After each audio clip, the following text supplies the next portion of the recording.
My name is Michael Gilfix.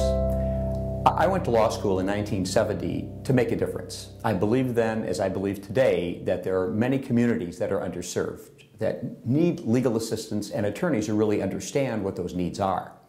When I graduated from the Stanford Law School in 1973, I created the very first free legal services program for elders, for older Americans, in the entire nation. It was groundbreaking. It set in motion the creation of legal services programs all over the country.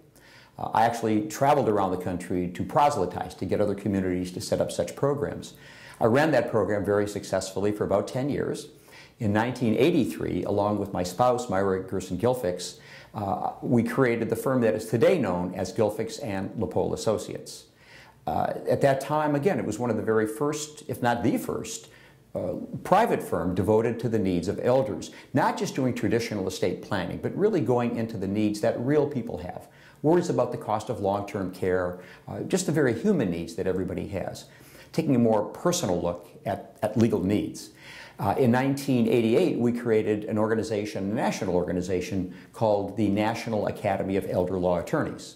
I was actually privileged as well to be the very first fellow elected by the Academy. Today there are perhaps 80 to 100 fellows. Again, I was the very first one chosen by the Academy for this honor. In 1976, while with the Legal Services Program, we also created an organization called the Disability Law Center, where we focused on the legal planning needs of disabled individuals. Again, one of the very first service programs in the entire nation to look at this need. In 1986, I presented the very first continuing legal education program for attorneys in the state of California. Again, there was a vacuum in that whole area. Since then, I personally have educated hundreds, probably thousands of attorneys, presenting seminars all over the nation. I author a number of books. I've written countless articles on the topics that address the needs of older Americans in many, many different ways, in many, many different contexts. To bring all of that to bear now gives me the opportunity to fulfill my personal goal, which is service, reaching out to individuals and making sure that they're well taken care of, that we plan in a very sophisticated, protective way, and it remains my passion to continue doing that for now and for the foreseeable future.